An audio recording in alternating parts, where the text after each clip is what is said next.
All right, what's up, high five and low five? This is Stephen and Ben from Phantology reviewing Ready Player 2 by Ernest Cline, a book that I am not excited to talk about. I mean, maybe I am a little bit because look, this might be a rant, unfortunately, from me at least. Steven, what is more of a rant for you? The movie for Artemis Fowl or the book of Ready Player 2? I guess we'll find out because, yeah, the Artemis Fowl movie review was pretty rough as well. So I guess you can compare and see how much of a rant I get on in this episode. Yeah. Well, I will say, right off the bat, I think I had more positive impressions than you, but like not by very much. So, Here's the problem. I mean, as I was reading the book, I was like, okay, this is entertaining, and they're in the Oasis, and it's video games, and there's some nostalgia, so it's enough of a page turner where I was like, yeah, I want to know what's happening. And then the more I thought about it after I finished it and got further into it, the more I disliked it for I think pretty solid reasons. Like there are a lot of reasons if you actually think about what happened in this book to think like this is not a good book. okay. Okay, that's fair. How much of that was like influenced by reviews that you watched, or was that just like your own self-reflection?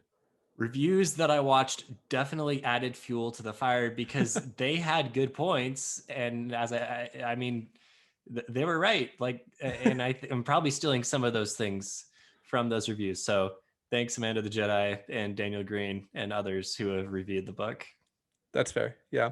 We're always a little late to the game with these books because I think most of the time we rely on public libraries to get our audiobooks.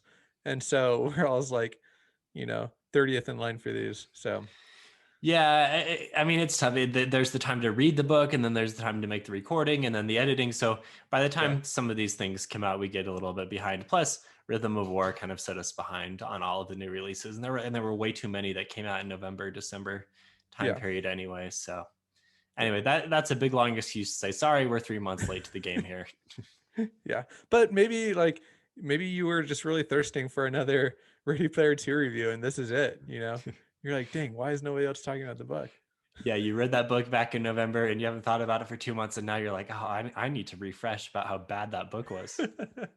All right, if you want to hear more from Photology, you can find more of our reviews at www.photologybooks.com, and you can support the show at patreon.com/photology.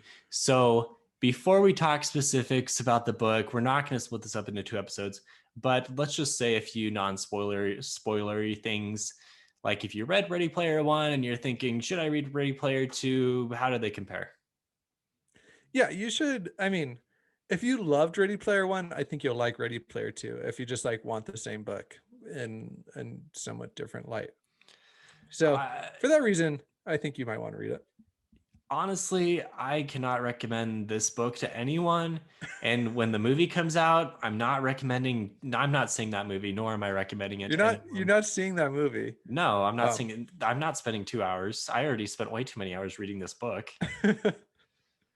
Well, I mean that's fair, but like, okay, I guess we're going to talk about more in the spoiler section, but I don't know. I think if you loved Ready Player One, like, why wouldn't you read this book?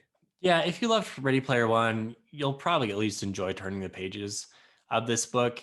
I would say if you want to enjoy the book, don't think about it at all after you finish Just it. yeah. Just read it for the surface level story, put it down immediately. Do not spend any time reflecting because the more you think about the specifics of this book, the more you're going to realize how dumb it was. Okay, that's fair. Yeah, so obviously I have a few kind of hot takes on the book. Okay, let's Was get to not them. yeah, was not a big fan. So out of 10, what did you give the book? And then we're going to start doing spoilers. Okay, and this is just like compared to all the books that we read or whatever. It's not compared to like Yeah. so out of 10, 4. I would say Okay. 4. Yeah. Slightly stronger than my 3.5 out of 10. 3.5. Wow. Okay. Both are by far the lowest ratings that either one Yeah. of us has given to a book. We try to only read, the top-notch fantasy stuff, and unfortunately, we covered this one because it was popular and it turns out to have been a dud.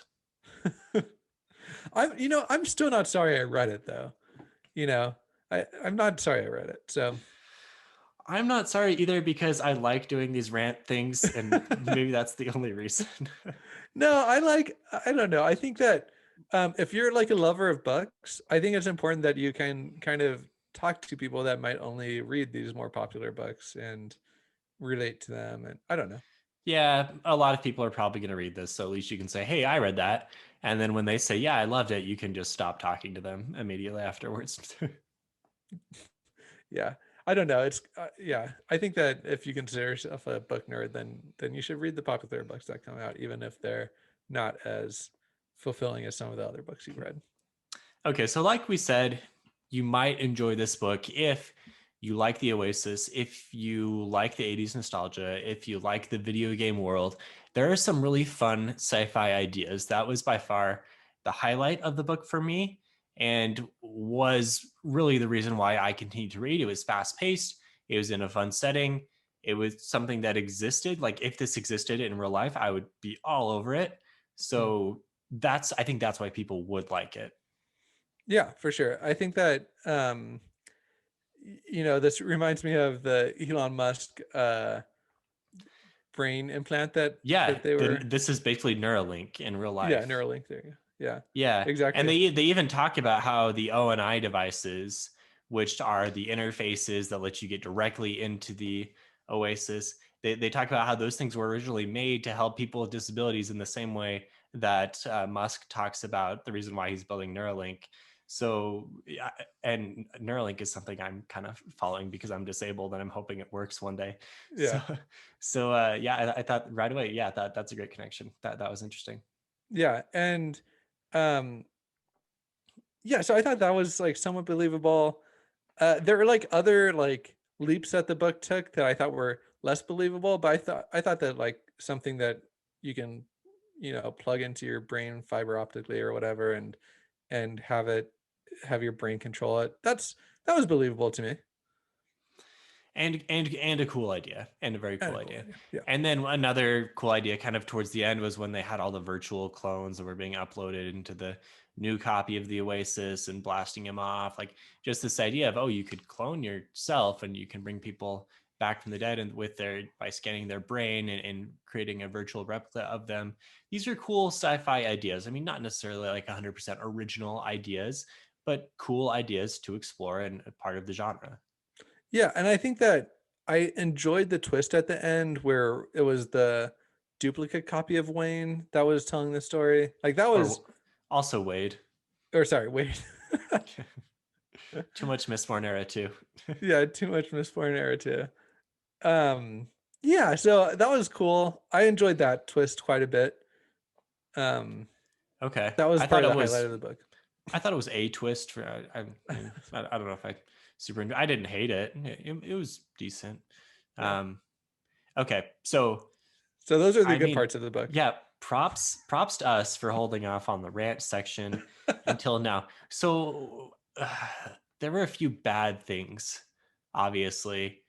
What was the worst for you? Okay.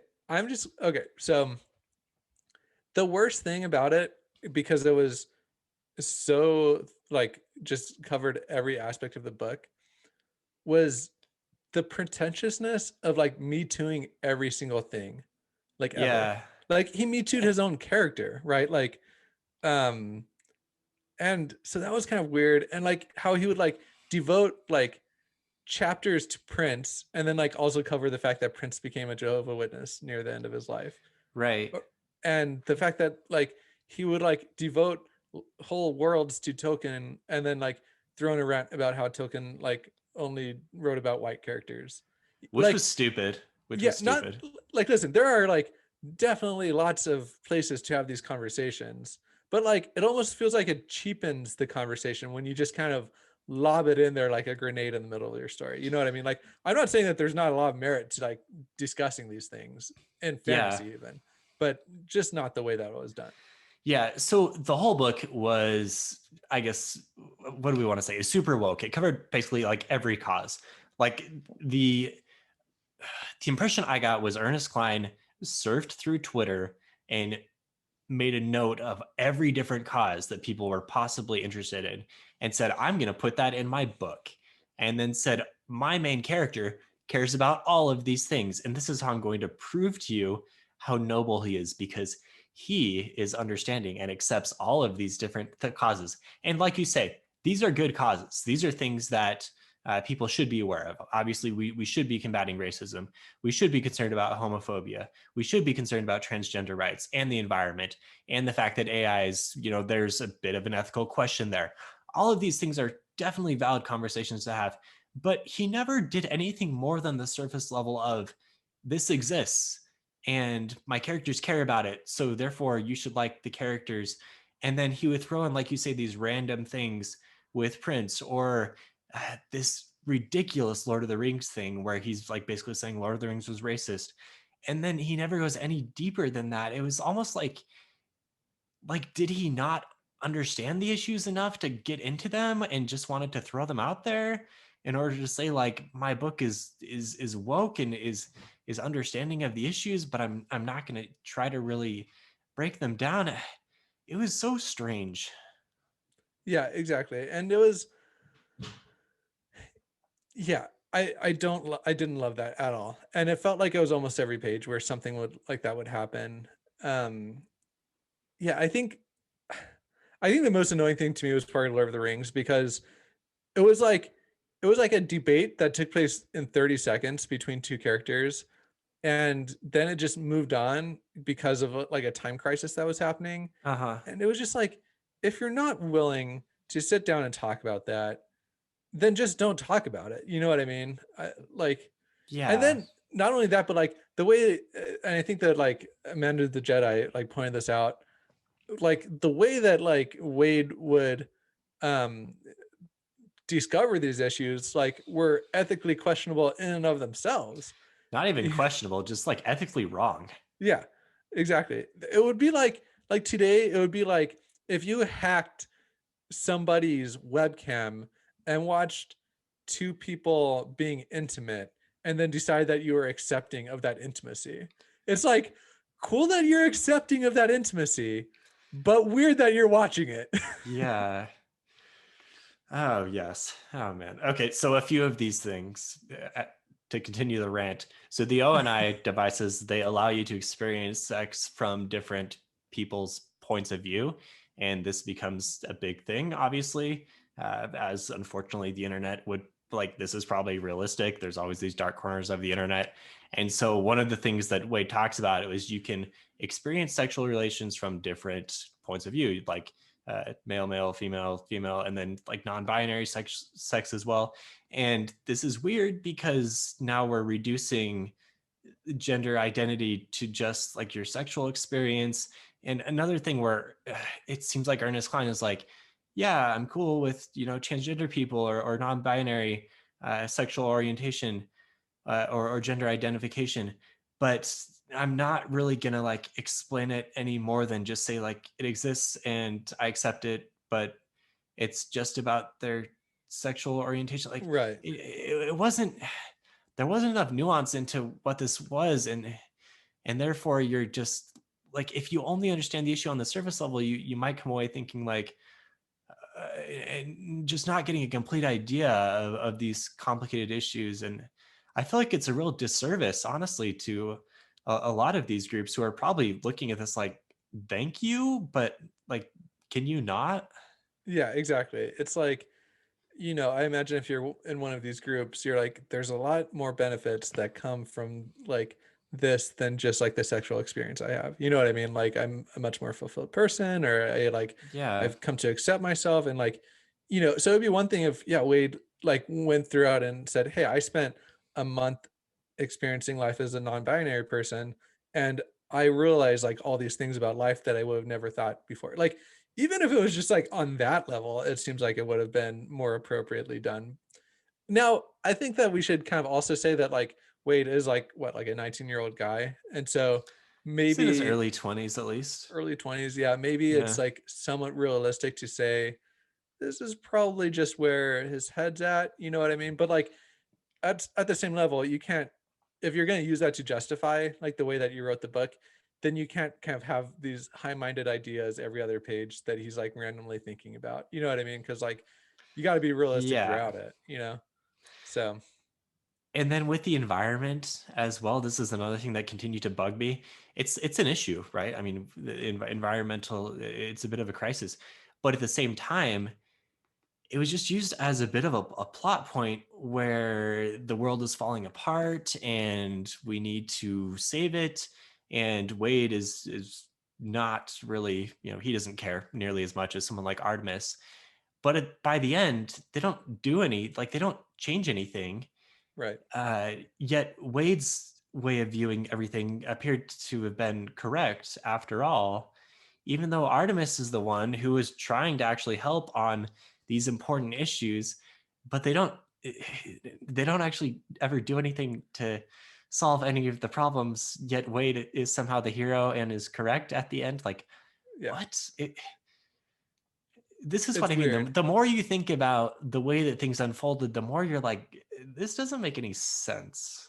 Yeah, it's like Wade is like groveling back to Samantha because he wants to like win her affection back and says like he's wrong and he should have been come around to her point of view. And like pretty much the only reason why Wade was wrong was because like this completely unforeseen circumstance like happened, at least like from the lens of the narrative where they like all go kind of go back to using the ONI and like realizing that can improve people's lives. And Well, it wasn't unforeseen. Artemis literally foresaw it and well, said, this is why you shouldn't use the ONIs. like the AI taking over.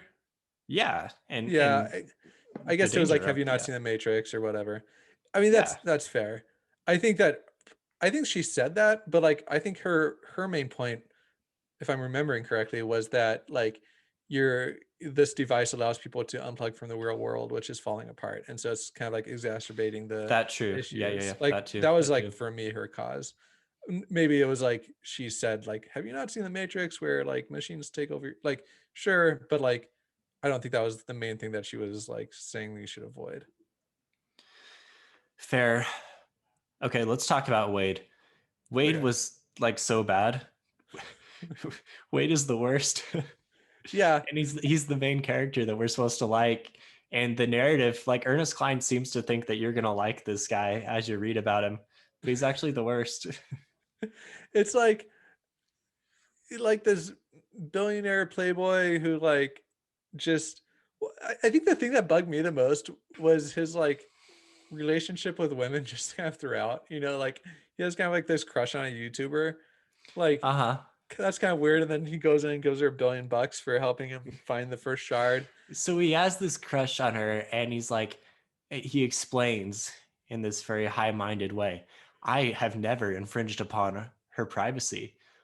I've infringed upon everyone else's privacy, but I've never infringed on her privacy because, I want to keep her mysterious because, I have a crush on her. And then as soon as the plot calls for it, he immediately does so.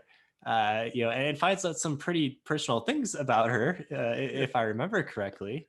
Yeah. And then it's fine though. There are no consequences for this. I know. She's like, did you spy on me? Oh, you sly Wade. Like what? Gosh. Oh, and the fact Yeah, that yeah. And yeah, then just yeah, he gives the big payout of for I mean, that was part of that was actually part of the plot. So I guess I'm not yeah, it but didn't bug me but as then much, like but the fact that like they hardly like the low five hardly does anything at all to progress other parts of the plot. Like they get the Dork Slayer. they get the Dork Slayer, but like I mean, come on, like that was the other thing. I feel like when oh what's his name Oburn or what or forgetting the Og? main yeah Og when Og suddenly comes back into the Oasis, it feels like he should just be able to summon the Dark Slayer. Like it seems like he should have kept that in his inventory the whole time. Like 10 heartbeats pass and he summons his Dork Slayer. Yeah. I mean, Yeah. ah, Why did he throw it out? Yeah, yeah. Yeah, that's a good point. Why would he have not just held on to that the whole time? yeah, Huh. because the plot needed it. It Because the was plot needed it. yeah, Exactly. Oh boy. Okay. What about Wade and Samantha? Like, yeah. she dislikes him for really reasonable reasons, for all of the reasons that us as readers should dislike him, until she doesn't, Until she until doesn't. they're just back in love. Yeah, they're like, what? Like, it's as if spending any time around him at all would make her immediately fall back in love with him, even though he's not doing anything to earn back that love.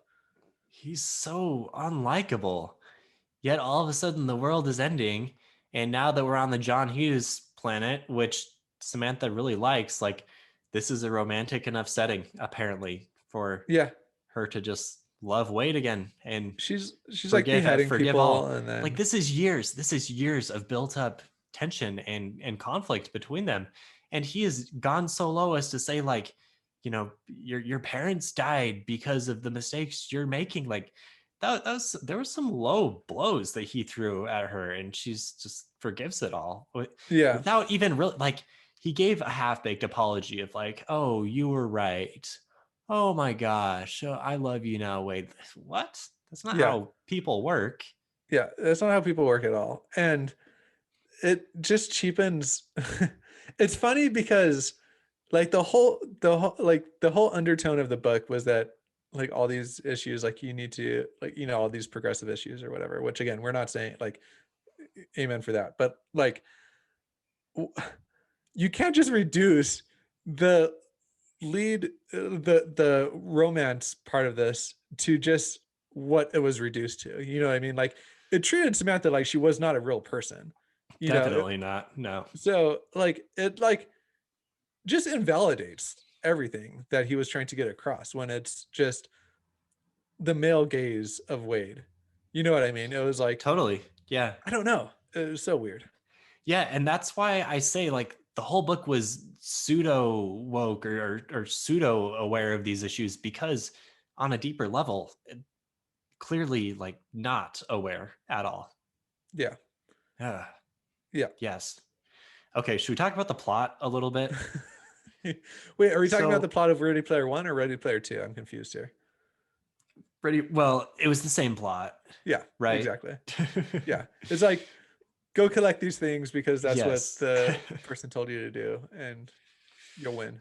Yeah, super derivative plot. Yeah, nice call there. Super derivative plot. They're called shards now, and there's 7 of them. So it's a little bit different than the lot because there's a different number and there's a different name for them, and there's a different location for them. But And, it is and actually the same plot. they make up the soul of the siren who apparently is Lily James from Harry Potter. And Yeah, yeah, we definitely had some Snape Lily stuff going on here.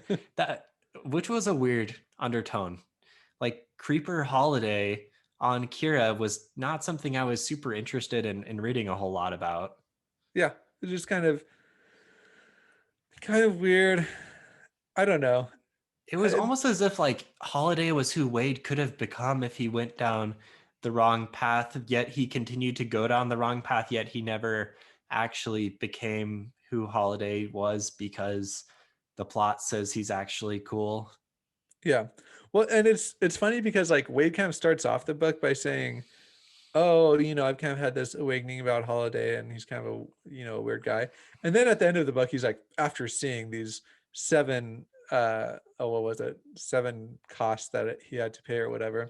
The toll Now that he had to pay. yeah, Yeah. 7 tolls that he had to pay, which is just viewing life through another person's perspective, which Yeah, apparently what he's a been doing for toll. the past several years. Yeah. Like now that he's paid those tolls, he now really is disillusioned by Holiday. It's reached a new low, and it's just so weird. And yeah, what toll? And why was Wade the only person that could discover these tolls or discover these shards? Yeah, Wade and Og, I guess. Yeah. Oh gosh. So many issues.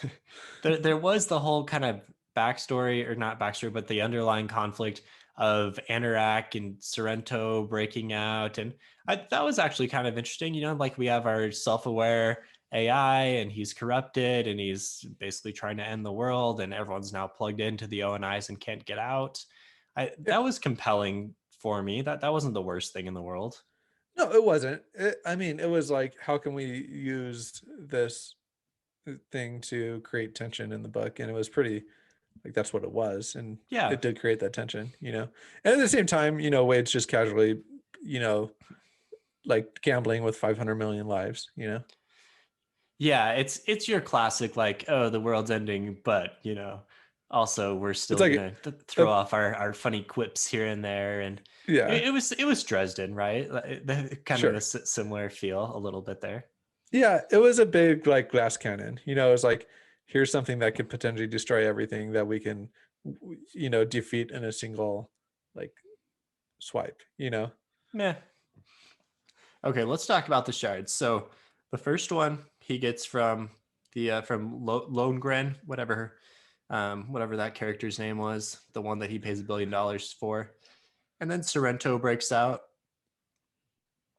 Sorry, and then Sorrento breaks out, and Anorak comes in, and that whole thing happens, and now we're on to we've got the deadline. We've got the 12-hour deadline to collect the next 6 shards. Number 2 was in that very obscure arcade game that I've never heard of before. But I mean, the point of the references, right? Let's talk about that. Were we supposed to, like, how much of these references were we supposed to understand as readers? Like, am I a failure as a person for not understanding all these 80s references? Am I I mean, just a look, decade too young? yeah, I mean, probably 2 decades too young, right? Because I don't know, like it didn't decrease. Well, I don't think it could have increased my enjoyment that much more. Like I've seen most the John Hughes movies, but I haven't like rewatched them a lot. I've read Uh-huh. Lord of the Rings, but I haven't like freaking studied the. Yeah, I mean, have you read the Silmarillion? No, I mean I'm probably like wait on that one. Like I know what it is. I know I don't want to read it. Yeah. Even if my one true love asked me to, I'd be like, that's all right, honey. And that does not make you a bad person, by the way, if you don't want to read a book that your significant other wants you to read. Yeah. Okay. So the arcade thing, we didn't understand the references, but we do know arcade games enough for that to be at least a little bit entertaining. And then from there they go into, like you say, the John Hughes Pretty in Pink world. You've probably seen more of those movies than I have, but I was able to pick up on at least a few references there to the point where I was like, okay, like, this is interesting. However, this is the beginning of the section that I started to skim read, because the references were just so dense. And I was like, after a few pages, I was realizing I'm not getting anything out of this book. Like, I don't understand any of it. So I'm just going to skim read until I see something interesting.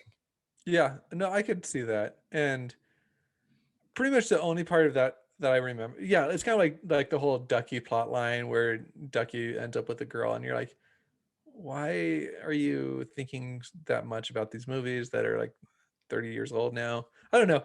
It was kind of weird, but uh, whatever. I thought it was interesting. I didn't know that Robert Downey Jr. would be involved in this at all. And that's someone that I know. So I was like, a reference that I understand. Yeah, Hooray. Robert Downey. And you understood it because you knew who the person was. I don't know. Yes. And Yeah. then John Hughes sitting at his typewriter, which I don't know if he actually used a typewriter, but apparently he did.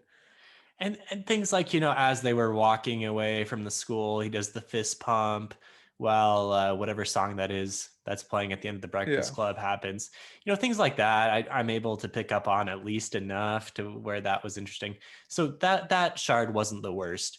However, the next 2 shards were just way boring and bad. So the next one, which you maybe even forgot about, is the education world shard, which was just Like a like, Boy Scout, what like was earning that? merit badges. That Yeah. was just a nothing. Yeah. That was just another, yeah. Like, and there's a Queen of England or something. Oh my gosh. Yeah, Yeah, I I agree honestly with you. have no memory of what even happened there. It was boring. I feel like I was listening to that part as I was falling asleep, and then I just didn't bother to go back and re-listen to it. Yeah, So don't blame you. The worst part of the book was by far the Prince world. I'm sorry, Prince fans. I don't know much about Prince other than real surface level. And after reading this, I still don't know much about Prince because there's no way I could have absorbed anything from that like avalanche of Prince trivia that was thrown at me throughout the course of those 3 or 4 chapters. It was a lengthy visit to Prince World. yeah. And you're like, did you just like attend a Prince trivia night and just like jot down all the questions that were Yeah, asked? holy cow. Like Yeah. what is it? It just seems so pretentious. You know what I mean? Like, look at how much I know about Prince. Like, oh my goodness. What percentage of readers are enjoying this and what percentage are just skimming through it like we did? Yeah, exactly. Like if you, I don't know. I you know what, I have a person in mind who I think is really like into 80s and 90s. Like maybe I'm gonna give this book to them and see how much they like it. Yeah. Yeah, You let's know, do it. Yeah, I would consider giving this book to my parents, but they would not be able to get past the ridiculous service level cause diatribe, so there's no way they would read it. Okay, okay. after Prince World, which I cannot state what I cannot understate how Yeah, much of and a then the disaster big Prince World epic was. battle was just like so ridiculous, you Yeah, know. the seven different Prince forms come out, And the and fact that H died during this, right? yeah, Like this I and or he, H didn't die. H died in the Lord of the Rings one. oh, I that's right. think Who died? Who Shoto died in the so Prince Shoto, one. and he died by like calling the lightning bolt down and just kind of ending it. You feel like he Well, could have taken a, did he like take a few princes out with him doing I that? no, I think he said something blasphemous against Prince and got lightning bolted down. Well, I think that was intentional though at the end. I feel like that could have been like a cool, like, I'm gonna die, but I'm gonna take out the boss by calling lightning. I was like ready for that. I was like on board for this, little twist to happen. And then he just Yeah, like there were no twists. The whole time in Prince World, we're like, oh, by the way, this final fight is going to be impossible. There's no way you're going to win the final fight. And then they won the final fight because of no reason other than they won. yeah. Okay, so they Yeah. win the final fight, and then And then Lord of the Rings world happens. And I was like, so after Prince World ended and I hated it. And then when they got into Lord of the Rings, I was like, great, Lord of the Rings. I know stuff about Lord of the Rings. And then it's like nothing about Lord of the Rings that I actually know. Other than like it was a little interesting that the villain was Morgoth, especially since the new Lord of the Rings show is going to be during Second Age.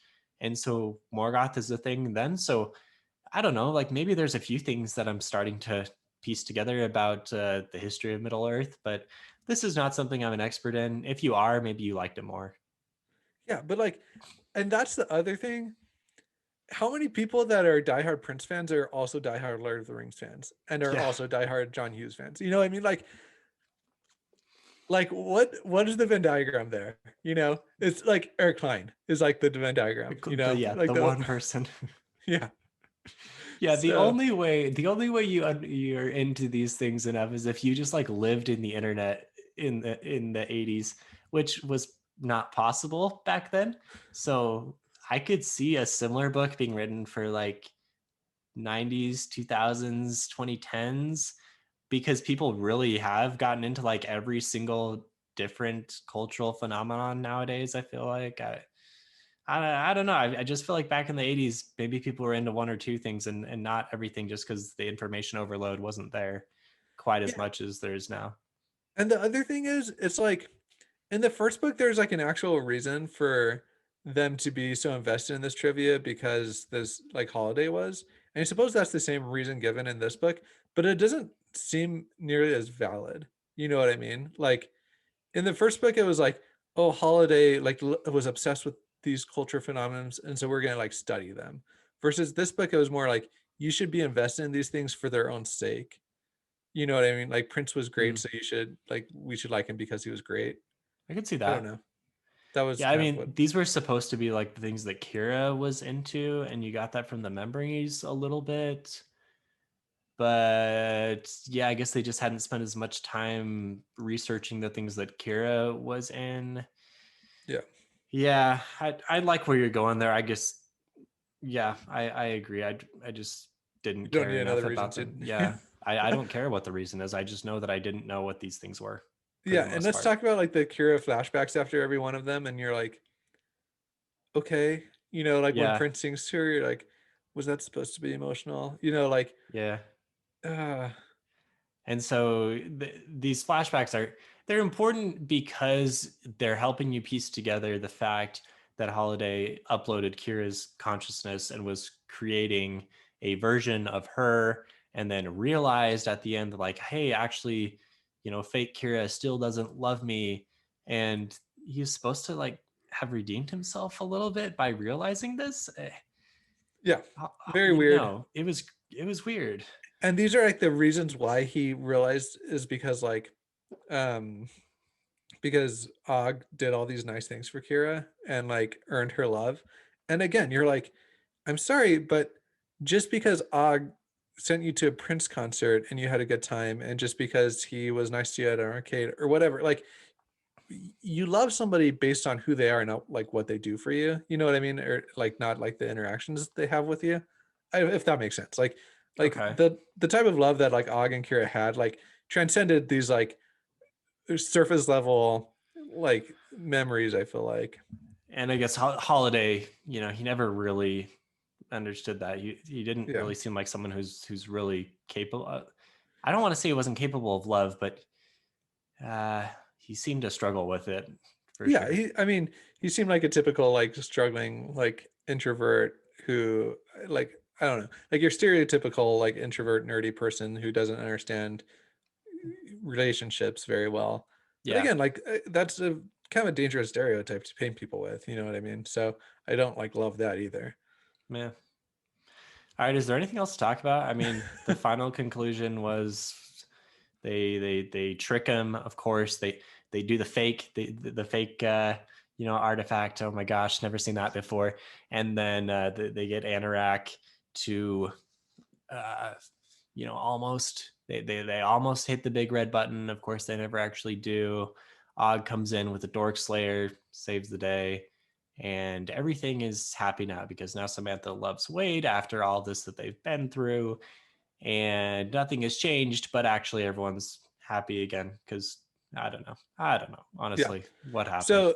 So my last two kind of rant things is A, what's the point of Sorrento? Like all he did the whole time was act menacing from afar and then gets Yeah, taken out in the first like 45 seconds of he talking with just them. he just raised the stakes. You're just supposed to like have this hatred towards him, I guess. Yeah, but like it seems like uh like the big bad AI could have like carried out his plan without Yeah, like the months of potentially getting caught by communicating with Sorrento. Anyway, that's fair. Yeah. that was weird. Um Also, oh, what was my next rant issue? Um, I can probably I'll probably think of it right after we end. But that was annoying to me that Sorrento like played no important role in this story at all. There's so many things to rant about. It's hard to remember them all. All right. So I give this a 3.5. You gave it a 4 after doing the rant. I mean, we covered enough positive things. Like it was it was a page turner for sure. Just Okay, don't think too far past that. so what about this? Normally we do worst of the best because normally we cover really good books and there's an awesome part and there's like one part of those that we wish we could change. Is there a best of the worst here? Like where the whole thing is pretty bad, but there's like the best part of it. There probably is. Let's see if we can think of something. I would say for me, I think I covered this at the beginning. The best of the worst was the thing at the end where it was the artificial intelligence version of Wade that was like on his way to populate an outer star with Hmm. like thousands of baby embryos. Which the more I talk about this, the more it like just doesn't really stack up. But I like the twist. That was a fun one. I know that Amanda the Jedi said this, so I want to give credit to her. But these babies are the embryos are just being raised by robots. Do we think this is a good idea? Fair. That's not gonna go well, is it? Yeah, there's like this whole like alternate reality that that'd be Ready Player 3. Oh gosh, please don't suggest that Ready Player 3 exists ever. Also, I'm just gonna say the one reference I'm looking at your background here with your cover. The one thing I was excited about was Pac-Man because it was like a reference I knew I would understand. Hmm. But there's no Pac-Man reference. Why make the C incline into a Pac-Man thing when you're not even gonna? Well, that was Ready Player One. He plays the perfect game of Pac-Man in Ready Player One and gets the extra life. So Yeah, I remember that, but yeah, I don't know. Anyway, yeah, that's so fair. um, no best of the worst that you can come up with here. Uh, for me, I mean, we talked about this. The worst, one of the worst things was just all of the references. One, I understood a reference. I liked it. I mean, the whole reference thing is something that media is getting more and more into with Easter eggs everywhere. And it's fun. It makes you feel like you are smart when you're able to pick up on the references and you know things. And so when those brief moments happened, I enjoyed those portions. Otherwise, I was skimming through large swaths of text just hoping for my next reference that I picked up on as Okay. the plot just not slowly, as the plot just continued to advance towards getting the next thing and getting the next thing and getting the next thing. Yeah, that's Yeah. fair. All right. So, last word from me is overall, I'm mad because this could have been a cool book. It had potential to be a cool book. The ideas are cool, but then it became this weird service level Twitter cause bomb. Never did anything meaningful with that stuff. And then the hero that everyone hated saved the day. That's how I would summarize Ready Player 2. I like it. I'll stick with that summary. All right. If this was entertaining to you and you want to hear us cover some actually good books, which I promise we do as well, you can find more of our reviews at www.pentologybooks.com. You can find new podcasts available wherever, whatever podcast provider you get. And we're also available on YouTube. And you can support the show at patreon.com/pentology_books. Okay. Thanks, Ben. Yeah. Thank you for tuning in to another episode of Phantology. If you'd like to let us know your opinions on all things sci-fi and fantasy, join our Discord. Invites are in the episode descriptions below. If you'd like to support the show, like these fine folks here, you can do that at patreon.com/phantology_books. Patrons get early access to new episodes, exclusive postings, and exclusive Discord benefits. But of course, just listening and watching and sharing with your friends and family is support enough. Journey before destination all.